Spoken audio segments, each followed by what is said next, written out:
ahead. I'm Lainey. And I'm Laura Beth. And we are Steel Magnolias, Two sisters who love family, traditions, and all things Southern. We've got plenty of room at our table, so pull up a chair. Hey, Lainey. Hi, Laura Beth. Oh, I'm in such a good mood because this is such a special week. It's Holy Week. It is. So the week between Palm Sunday and we're celebrating Passover this week and then leading into Easter this Sunday. Yeah. What Very special time. Yeah, I mean, I don't know how to describe it really because there's lots of roller coaster of emotions this week. But very reverent. It ends in, a very celebratory, of course. Very celebratory. Occasion. Well, I had an interesting conversation this week because you're mentioning Passover and Easter. Sure. So I was having a conversation with a man who's Jewish, and I don't know him very well. Okay. We're just met him recently.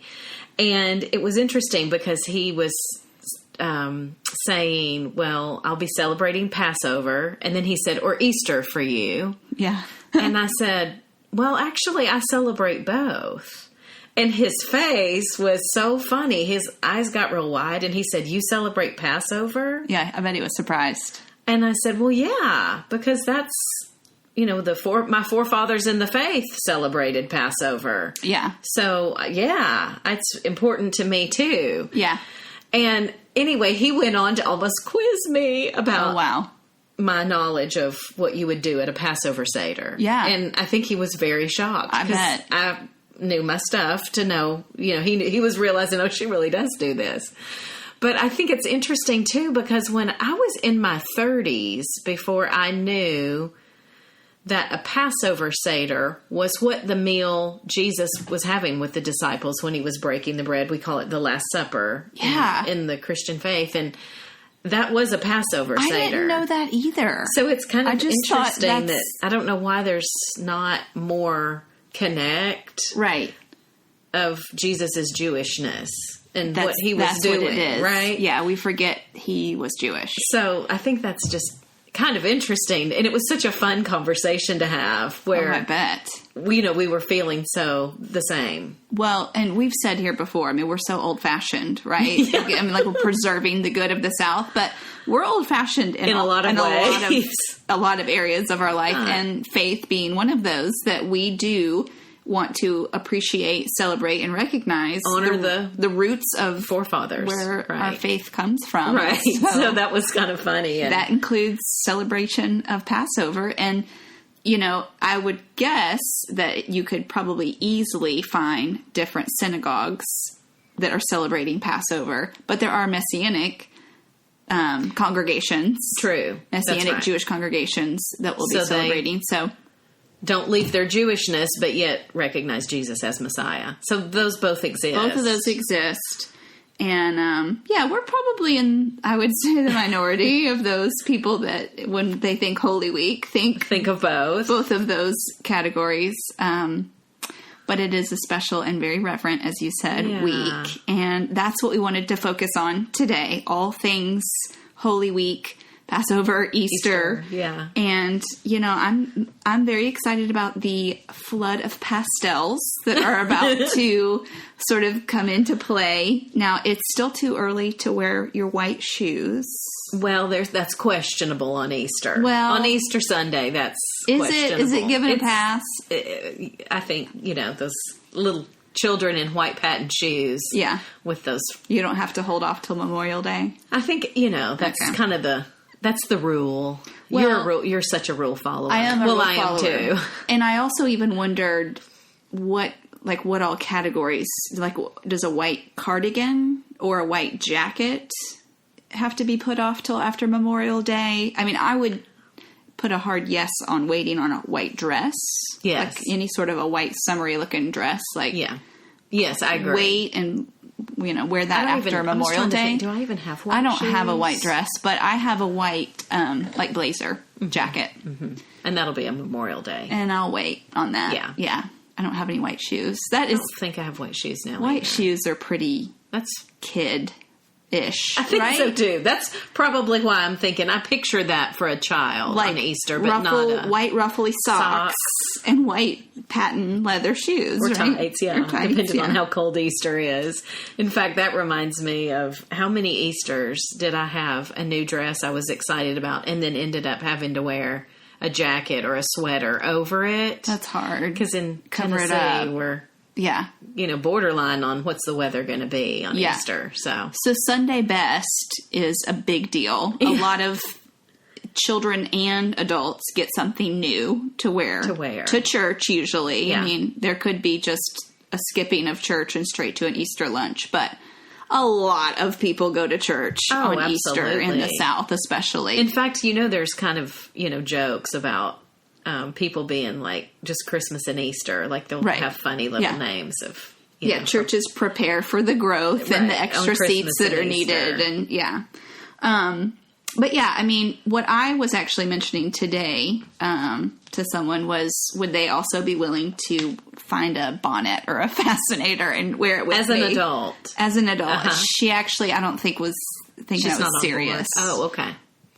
She wanted me to do it. I think you be the trendsetter, not me. I don't know if she was going to have one in her purse and pull it out at church, or I actually looked on Amazon to see for some kind of a hat. Well, probably more of a fascinator. Uh-huh. A hat would be, in our church that's pretty casual, a hat would really stand out. A fascinator would too, just not as much. And I'm even short, so I'm not even thinking, Well, of course, we just came from Keeneland, too. So we got to see men in bow ties and pastel jackets, and we saw some fascinators. And I went to a wedding this past weekend. You did. And all of the bridesmaids wore fascinators. And then even some people that were really close friends of the bride that kind of were in on some of the wedding planning, even though they had them on. So you're in the mood. So I've seen them out and about.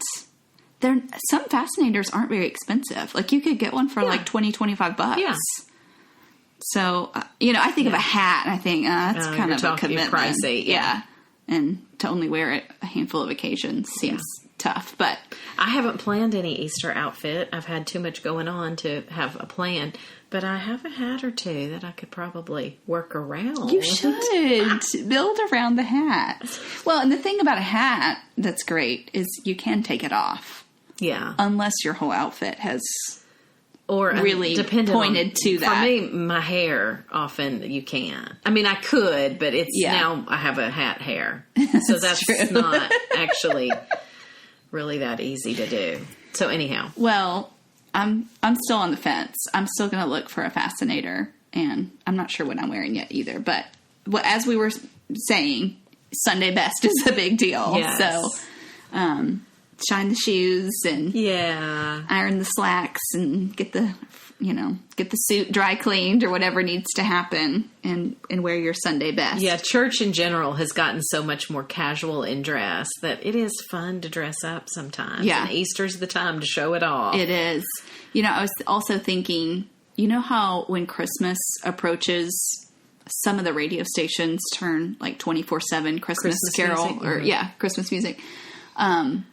I was thinking, man, like, why don't we do that for Easter? At least Easter weekend? Like, why don't some of the radio... But then I couldn't think of any Easter songs. I was sitting here thinking, what song would you want to hear? I'll tell you, there's one. I would loop it. I couldn't listen to it all weekend.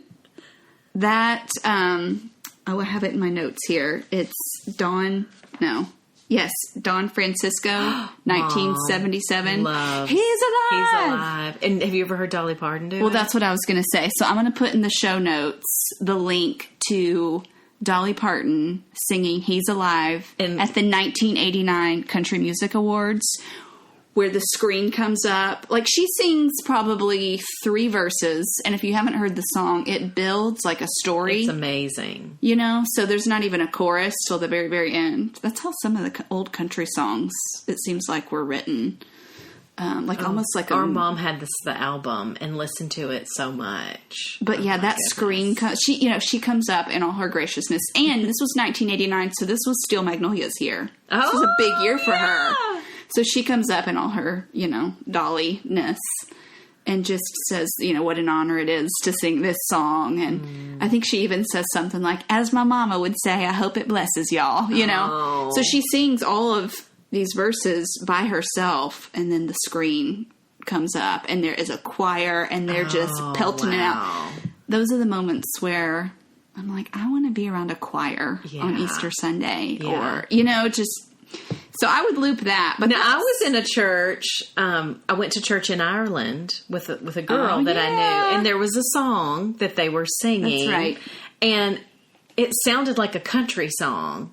And I couldn't believe, I was like, who sang this song? And somebody told me it was a Johnny Cash song. That's crazy. Well, I thought, this is so crazy, because Johnny Cash seems to follow me when I travel.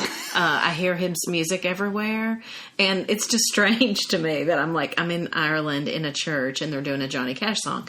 But his song is called Ain't No Grave. Okay. And apparently, Bethel Music has done there's been a newly written version that is from his song. Okay, so they've altered it or changed some things. Okay. Anyhow, and I don't know if theirs is also called Ain't No Grave. Anyhow. Wow. Well, I'll look it up.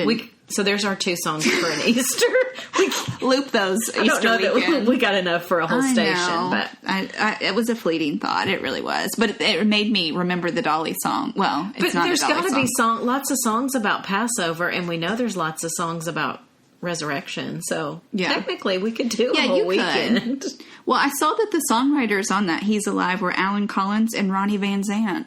Seriously. Can you believe that? That's so interesting. But after I saw that, I was like, it builds like some of the Southern rock country, like some of the old stuff. Okay. Even like Garth Brooks, some of his music, it's just the story is being told. Oh. It's unfolding and it's so dramatic. I'm thinking of like The Dance or something, or The Thunder Rolls. The Thunder Rolls is what I was thinking of. It's like a movie score in and of itself, just that one song. Yeah. Wow. So there you go. If you haven't heard He's Alive, check that out. You might meet Jesus. Seriously. After you listen to that. And then I was even thinking Easter movies. Passion of the Christ, or also known as just The Passion. That is... I mean, that's the first one that comes to mind to me. Yeah. And don't they always show the 10 Commandments? Or Ben-Hur? Before? No, they do. I think that comes this week. It's typically on. Okay. Anyhow. Didn't you watch that on the way to Israel once? I watched Ben-Hur. Not because I was on the way to Israel. Oh. I just watched it thinking, I've never seen this. Call me crazy. So I just am watching this old classic because I like classic movies. One of the first places we went was where this chariot race happened. And I'm thinking, I can't believe I just watched that. Like, this is really funny. So, not funny, ha-ha funny. Right. Yeah, if you haven't seen... Ironic timing. The Passion or Passion of the Christ, it kind of goes by both names. That was a 2004 film that, like, blew the gates open for kind of that faith film world, because nobody had seen a film that went that deep into a story of Jesus. Yeah. Well, it was directed by Mel Gibson too, so it had that. But I think it did like $85 million on opening weekend, which it's so powerful. It's so powerful, and this would be a good week. You're right to watch it because just the reverence of the week in your heart. Yeah, having your heart open to see that story. But I wouldn't. I just don't want to sound flippant about watching it either. No, it is intense.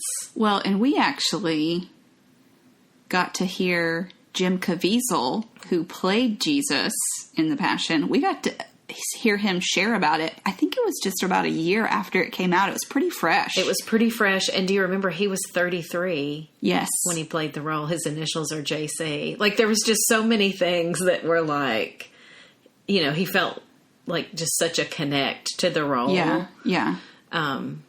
It was a powerful time for him as an individual as well. Yeah. I mean, playing that, I can't imagine. Yeah. Yeah. That's a good distinction that you made, to not flippantly put that on. It's very intense, but very, very well done. Yeah. Mel Gibson took a lot of time to do that well. Yeah. So, yep.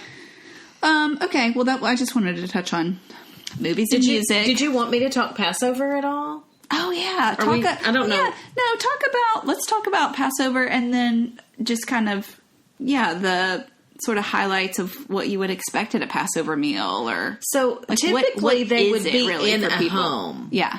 I've done both in a home and then our church has had them before. Yes. Did we say it's also referred to as Seder? Yeah. Okay. And so it's a specific, there's specific foods you would have, but it is basically the celebration of God freeing the Israelites out of slavery in Egypt. Yes. And so there's a lot of things that have to do, there's different readings that you do. As the Jewish faith is so amazing at honoring, just the house they're in. So the woman of the house lights the candles. Yes. And, it's the couple of the house who are usually leading this. Yeah. They're not only hosting, they're really leading and kind of following even a script of the format. Right. And it's all, like I said, to kind of celebrate this freedom from slavery. So very family oriented. It is. And so most Jewish families, they're gathering with their family for this meal. And, all the children would be there. There's different parts for, there's even parts for the children where they're reading. Love that. Yeah. And they're asking questions and the adults answer. I mean, it's specific, they have their questions that they ask. And there's a time where they hide this matzah. They break the matzah bread and hide it, which... That's fun. It's just neat because it's very interactive. Like you said, it's not, hey kids, be quiet. We're doing our thing. It's no, they're part of very it too. Religious, very stiff, Passover meal. No, it's very inclusive of young And for kids. some Jewish people, they will be doing a Passover Seder, even if they're not religious. It's a cultural thing for them. And for some, it's more of a religious thing. Sure. Just like many things are for Easter. Yeah. As well. For some people, it's more spiritual than others. Yeah. But, so there's just a remembrance of the plagues that happened where you're doing, using your wine to drip drops of blood and different things like that. Yeah. There's a place setting for Elijah because there's just lots of leaving it open, yes, and different things like that go on in this meal. So that's a big part of their celebration. Well, if you haven't gotten a chance to experience one, so think through in your head if you've got any Jewish friends that may let you, come over to their house or tag along, or just find one that's happening near you. Just look it up and see who's going to be doing a Passover Seder because it's really special. Well, and I gave a shout out for one thing. I was hoping if anybody wanted to invite me to have any Pappy Van Winkle, and it happened. So if anybody wants to invite us to their Passover Seder, there you go. Let us know. We'd love to come. Yeah, that would be so fun. Well, cool. Well, thank you for mentioning that because, like you said, this was very new to us to learn more about the tradition and the celebration of Passover and ties to our own faith. That's right. I'm glad you mentioned that. Well, I love many churches do a version of the Stations of the Cross. Yes. Yeah. And ours is a real contemporary version of that. Yeah. But that's a special thing that many churches will have some form of the Stations of the Cross on Friday. So you could find that if you're not connected to a church and kind of walk through that. Do you remember, maybe they're still doing it, when we joined the Catholic Church here They do an ecumenical procession. Yes. In downtown just do Franklin. a walk around our precious historic downtown area. Mm-hmm. That was special. Very special. Yeah. In fact, I got thinking about that as we did that walk, because somebody's carrying a cross too. And it was just interesting because life was just going on. People were eating in restaurants and shopping. During and the daytime. Different things that were going on. And then here comes, this group of people singing and walking. And I think we had this conversation where I was saying, it's interesting to do things like that because for some people, they haven't even thought about that it's Good Friday. Exactly. And so just having it's Good Friday. This is It reminds me of sort of the feeling I have sometimes when I'm stunted when I see someone with an Ash Wednesday marking on their head. Because it's easy to get in the flow of a day. And being like, oh. Yeah. And then, oh, yeah. Yeah, that was special. I enjoyed participating in that. Okay, well, let's talk about other sort of Easter traditions in the South. We talked a little bit about Sunday Best being a part of the day. There's definitely coloring of Easter eggs. That's definitely a big... Coloring of Easter eggs, as our mom would say. Mom was buying eggs today, literally. And this lady said, "Are you dyeing eggs?" And Mom said, "Well, my grandson's not old enough to do that yet, so I don't know that we're going to dye any." She's, of course, making deviled eggs. Yes. But Mom then said to me, "I don't guess she's from the South because she said dyeing eggs, and we say coloring eggs." And so I got thinking, do people say both? I don't know. I think I say coloring. Yeah. I've seen it in other places as dyeing. Like technically, even you are dyeing it. So, I mean, that's more proper, I guess. Do you color your hair or do you dye your hair? You color your hair. Good question. I say color. Well, maybe I shouldn't have said that on air. But there are theoretically others, yeah. Moving on. So there is the ever popular Easter egg hunt, right? So that wouldn't be where you would put the dyed Easter eggs. The dyed Easter eggs would be you typically for fun and decoration. And then you just eat the boiled eggs. Exactly. If you want to, yeah. Which, by the way, I saw a video of taking real silk ties that you just get at Goodwill or something, or finding real silk and dyeing eggs with inside this silk, like, cutting little squares and tying putting the dye in the silk. Well, you just put the egg in the silk. Okay. Tie it up tight, and then you put the boiling water and vinegar on that, and it totally takes the exact pattern of that silk. Ooh. And I'm dying to try it. I don't know that we're going to have silk ties. So it's like got texture look to it. It's got unbelievable pattern. Wow. Like if it's flowers, it's got flowers on it. It's just super cool.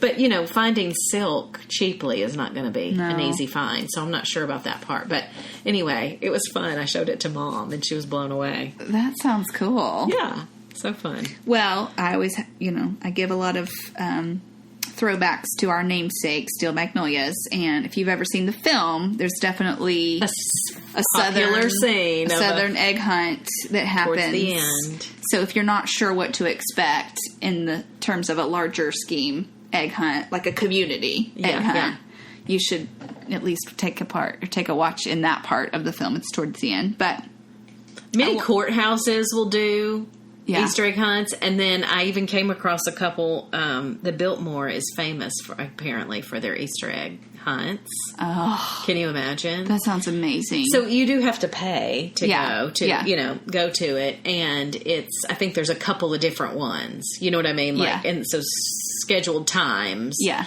but I bet that's pretty fun. Yeah, run around in that lawn.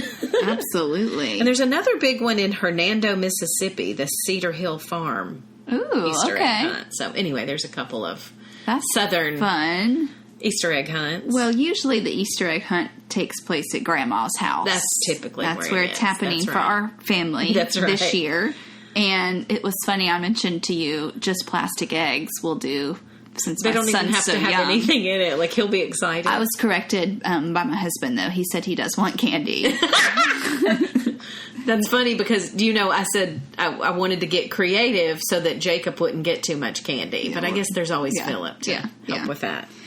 So I've even heard of decorating your house with Easter trees. Now, I've never done this. Leslie has one. Okay. Well, she just has this pretty plain tree. Okay. That can be... It can be transformed into an Easter tree. Eggs that hang on it, and it's cute. I asked, we have a Facebook group, so if you're not on it, you should go ahead and join that. I did ask a few people if they have spring decor that they pull out, and most of the comments were Easter-related decor more than even just spring. So bunnies and... You didn't see my bunnies because you came in quickly, but I have my 2 new little bunnies that I got at an estate sale. They're so cute. That's They're sitting fun. when you first come in. That's fun. Well, the a lot of the focal point of an Easter Sunday is the meal. So an Easter lunch or Easter brunch is definitely a huge part of the day. So we wanted to talk about just some popular items on the menu that you are very likely to see. Well, at a Passover Seder, it would be lamb. Yes. That would be usually the meat that you would have at that meal. A delicacy and so wonderful. Yummy. Yeah. You would also see, not at a Passover, a glazed ham. That's hugely popular for Easter. I've even seen an Easter menu that had beef tenderloin with horseradish sauce. Sounds so good. Yum. And of course, you got to have lots of sides. But before any of this, I would want the deviled eggs to go ahead and be out. So that would be my preference. I know a lot of people serve deviled eggs as a side, but my hope would be that they're out. That's an appetizer. For an appetizer, yeah. So potato salad. Yeah, that's big. Or I've seen, just like the roasted herb potatoes. Mm-hmm. Some sort of potato, right? Some kind of potato. Grilled seasonal vegetables. Yeah. We always have casseroles at Southern Things. So many, you see lots of those. Pineapple casseroles and different things like that. I think coconut cake when I think Easter. Do you? I think of it as, I don't love coconut cake, but that's what I think of as an Easter dinner dessert. Now, Reese Witherspoon's book, she says that they serve lemon meringue pie. Okay. I have seen coconut cake. I kind of wanted to try making a cheesecake this year, just because I've never made cheesecake. Is it hard? You're nodding because I know you'll love the taste of it. But are they hard to make? Well, the first thing is you need a springform pan, which I have one, I think, if you need to. So, number one, I have to borrow a springform pan from you. Because you got to get it, I figured that you needed that. Yeah. But there's different ones, so I don't know. So would you suggest if somebody was going to do that, like myself, do you go with a basic cheesecake, or do you do like a chocolate cheesecake or a turtle cheesecake or one of the like? I mean, you might want to start plain, but if you wanted chocolate incorporated in it, you could do that in the crust and then still do kind of a plain one. Yeah. We'll see. I know that coconut cake wouldn't be my husband's not going to be a favorite. hit for me either. I love the flavor of coconut, but I don't like the texture of it. So I like, Asian foods that have coconut milk and different things like that. Yeah. But it's that texture that I don't. Yeah. I mean, I think a lot of people do a pretty basic, like a white cake that they can decorate cute with pastels. Yeah, you could do that. I've seen even pineapple upside down cakes at Easter too. There you go. Another popular. That sounds good. What Dessert. else? Of course, sweet tea. Lemonade. And Ambrosia. Ambrosia. Often at an Easter meal. And then, what else? Biscuits. Some sort of, I wouldn't say cornbread, though. I'd probably say biscuits. Usually you would see biscuits. It goes, you can even do ham biscuits. Yeah. Especially for leftovers the next day for breakfast. Ham biscuit. Asparagus. Oh, yes, yeah, please. That would be really good, especially if it had a hollandaise sauce on it. I meant to ask you, have you ever heard of a hot cross bun? I have, mostly from a song, but I've never made them. So, I mean, it's a sweet bread. But it's a bun that has a cross on it. And I think it's actually traditionally a Good Friday item that you would serve because with of the cross on it. It's. Did you say it's spiced? Well, it's often like a kind of sweet with raisins or something. Yeah, it's got that icing as the cross. Okay. Yeah. They. I think it came from England and Ireland, Australia, all of our across the pond friends. All the British influence. Yeah, bread, of course. Exactly. To go with their tea. Let's see, what else? We mentioned deviled eggs. Like a squash casserole would be good. Yeah, you're going to see lots of different varieties of casseroles. Trying to think of other... I love that pineapple cheesy casserole. I might tell Mom I'll make that. Mm-hmm. Because that's good with ham. Yeah. I saw another recipe that looked really interesting on an egg, on like a big green ceramic egg. Yeah. They had taken Fireball whiskey. Do you know that's like that cinnamony? And soaked a pineapple in it and grilled it Does that not sound so good? My goodness. Wait, so you soak the pineapple. Have to? It's already cut. Like they've cut the pineapple. Yeah. Okay, and then they soaked it. Mm-hmm. So it's going to soak up a lot of that cinnamon. And that whiskey is very cinnamon. It's very cinnamon. And then you grill it. Yeah. And so it's got that cinnamony sweet. And it supposedly goes really well with ham. That sounds really good. I might want to tackle that. I wonder how long it would have to... I'll have to go back because it's been a little while since I heard about it, but I just remember having that in my Rolodex of, if somebody makes ham, I should make this. Yeah. And we don't eat ham very often. Ham eaters, but Mom's going to do that. So maybe I'll try that pineapple. And I would say like any sort of relish tray is usually, you could have your deviled eggs alongside that, but there needs to be let's put those two out early. We've got that too. There needs to be some sort of a relish tray. One other thing I think about with Easter is my dogwoods are blooming right now. It's that time of year. And you know that I don't know if it's because they're almost always out when at Easter time. But the bloom actually is a cross. Wow, I didn't know this. It's like a cross, and then in the inside it kind of looks like a thorn. Oh, wow. A crown of thorns in the middle. And then the tips look like nails have gone through. Like it's just a funny shape. Oh my goodness! So that's something that I think of Easter, and they're blooming right now. I've never known I might that. have to pick one off to show it to you. That's fantastic. It's really to sweet. know. It's just and there's quite a few dogwoods in the South, and my street in particular. This I think is its prettiest time of year. I agree. Well, in Christmas, fall's you guys pretty do a killer too, Christmas but light. I just think this is its prettiest trees. Mm-hmm. We have a lot of trees, blooming trees on this street, and yeah. so this time of year, I love driving on the street. Yeah, that's so good. Well, I think those are my food recommendations. I mean, you can keep it pretty simple because this isn't like, a Thanksgiving meal. It is springtime, but, And often people are doing brunch. Like they'll go to an early service. In fact, I wanted to talk. Are we done talking just about Sunday? Because you talked Good Friday. No, but keep on going. Sunday...